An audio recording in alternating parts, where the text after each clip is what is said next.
पिता कचरा बीनते हैं या पैर में प्रॉब्लम है या ज़्यादा मजदूरी नहीं कर पाते या पैसे नहीं है घर में, इन चीज़ों की वजह से कभी बहुत बुरा लगता था कि वो खर्चा नहीं कर सकता जो दूसरे बच्चे कर रहे हैं? हाँ, कभी कभी लगता था। मतलब जब मैं इवन दक्षिणा में भी पढ़ रहा था तो मेरे साथ बहुत बार ये ख्याल आते थे मन में। वो जब कब आते थे, जब मैं रात को सोने लगता था, क्योंकि उस टाइम कोई काम नहीं होता है सोचने के अलावा। तो जब तक नींद नहीं आता था तब तक सोचता है ऐसा ही क्यों है। अच्छा, मेरे जैसा उसका भी हालत होगा, नहीं उसके पापा तो गवर्नमेंट जॉब में है, नहीं उसके पापा ये है, फिर मेरे ही साथ ऐसा क्यों है, मेरे ही साथ ऐसा क्यों है, मैं ऐसे सोचता था। फिर उसके बाद में फर्स्ट बार जब मेरा नाम आया था पेपर में, तो मेरे बायो टीचर जो थे वो फेवरेट टीचर है, तो मैंने उनको कॉल किया। तो सर को बोला कि सर मेरा ही नाम क्यों आया, मतलब मेरे कॉलेज में तो 100 बच्चों का सीट है ना, 100 का सिलेक्शन हो गया। बोले कि तेरे को दोनों तरफ से शांति नहीं। जब पहले बोलता था कि मेरे साथ ऐसा क्यों, अब बोलता है कि मेरे को ऐसा क्यों। उस टाइम थोड़ा मतलब पहले ऐसा लगता था कि हाँ ऐसा है, अब नहीं लगता। अब तो नॉर्मल लगता है कि ठीक है, अब तो जहाँ मतलब सब लोग डिसाइड कर रहे हैं वहीं पे है और सब कुछ नॉर्मल हो जाएगा। तो सपना तो आपने कहा कि आप 5th में थे जब आप बीमार पड़े, आपको तब लगा कि डॉक्टर बनना चाहिए। हाँ। भाई जल्दी पैसे मिल जाते हैं। लेकिन फिर मेडिकल की तैयारी कब शुरू करी? मेडिकल की तैयारी के मतलब 10th तक मुझे ये भी नहीं पता था कि मुझे 11th और 12th में क्या पढ़ना पड़ता है मेडिकल के लिए। बस पढ़ते जा रहे थे, हाँ डॉक्टर बनना है। टीचर पूछते क्या बनना है, डॉक्टर बनना है। फिर एक दक्षिणा फाउंडेशन का एक NGO है, मतलब मोनिस पब्रासर चलाते हैं अमेरिका के, तो वो NGO का एग्जाम दिए। तो एग्जाम में जब क्वेश्चन आ रहा था तो पता ये क्वेश्चन तो कहीं पढ़ा पढ़ा लग रहा है, तो वो अटेम्प्ट करके आया। लेकिन जब एग्जाम रूम से बाहर निकला था तो उसमें 25 क्वेश्चन थे। तो जो बच्चे बाहर, मतलब हम 12 बच्चे एग्जाम देने गए थे, तो एक बोल रहा ओह शिट एक क्वेश्चन छूट गया, एक बोल रहा है अरे मेरा एक क्वेश्चन तो गलत हो गया, तो 24 ही हो गए। मैं सोच रहा हूँ मैं तो 18 तो अटेम्प्ट करके आया हूँ।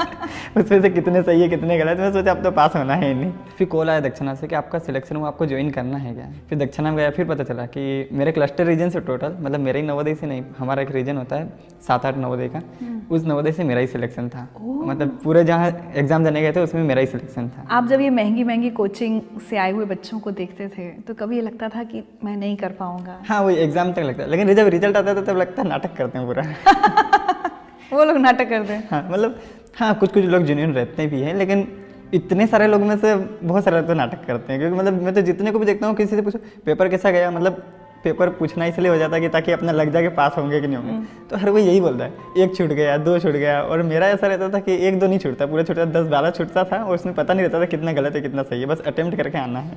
माता पिता के लिए कितना मुश्किल था आप लोगों को पढ़ाते रखना? क्योंकि कई बार ये होता है कि भाई बच्चों को भी काम पर लगा दो, थोड़ी आमदनी बढ़ेगी, वो कितना प्रेशर था? वो मतलब जैसे काम पे करने का था तो स्कूल टाइम पे तो हम स्कूल जाते थे, उसके बाद में ये था कि खुद को लगता था कि नहीं करना चाहिए, तो उसके लिए थोड़ा बहुत करते थे। उसके लिए तो बकरी वगैरह भी चराई है, जो कच्चा आम होता है उसको केरी बोलते हैं हमारी तरफ, वो भी बेचते थे गाँव में। तो गाँव में पूछते थे क्या करता है, पढ़ता लिखता नहीं है क्या, नहीं नवोदय में पढ़ता हूँ। तो फिर यहाँ केरी क्यों बेच रहा है, नहीं छुट्टी में आया हूँ ना इसलिए। अच्छा चलो ठीक है। फिर सब्जी बेचते लेते थे कभी कभी, मतलब घर पे ही सब्जी उगा के उसमें ज़्यादा लग जाती थी, इतना घर पे खा नहीं पाते थे, तो वो बेच लेते थे। ये सब काम आपने किए हैं? हाँ। किस उम्र में? ये मैं जब 8th क्लास में था, 9th क्लास में था तब किए, क्योंकि छुट्टियों में नवोदय से आते थे तो ये काम करते थे। इनफैक्ट मेरे कुछ दोस्त भी थे जो मतलब गाँव में ही रहते थे और वो भी मेरे ही साथ पढ़ते। थोड़ा मतलब ऐसा में बच जाता था, इस गली से नहीं जाना है, क्योंकि मतलब अच्छा नहीं लगेगा ना कि वो क्लास में जाके सिर्फ बताएंगे। वो लोग थोड़े अच्छे घरों के होंगे वैसे? हाँ, वो लोग अच्छे घर के। तो उनसे आप नजरें बचाते थे? हाँ, मतलब अच्छा नहीं लगता ना क्लास में जाके बताएंगे कि अच्छा सर हम वो आम बेचे, और वो भी मान लो घर में बुला लिया, हाँ आम चाहिए, तो मतलब थोड़ा कैसा लगेगा, अजीब सा लगेगा, इसलिए मैं नहीं जाता था यूजुअली वहाँ पे। और पापा का था तो पापा तो दिन में काम करते थे। पापा ने तो वैसे बहुत सारे काम किए, सब्जी भी बेचे हैं। उसके बाद में क्या करते थे, घर पे कुछ मिठाई बनाते थे और नमकीन बनाते थे, वो दिन में बेचते थे और रात में खेत में पानी देते थे। इवन कभी कभी मैं भी जाता था रात में, लेकिन मेरे को तो ठंड लगता था तो जल्दी नींद आ जाता था, लेकिन पापा करते रहते थे। क्योंकि उसमें ऐसा होता है कि दिन में सब लोग करते हैं तो दिन में कुएं का पानी खत्म हो जाता है, रात में कोई नहीं करते, तो मतलब जो खेत का मालिक होता है उसको ऑर्डर होता था कि आपको रात में काम करना है, क्योंकि दिन में तो पानी रहता नहीं है, तो आपको रात में पूरा पानी खत्म कर देना है।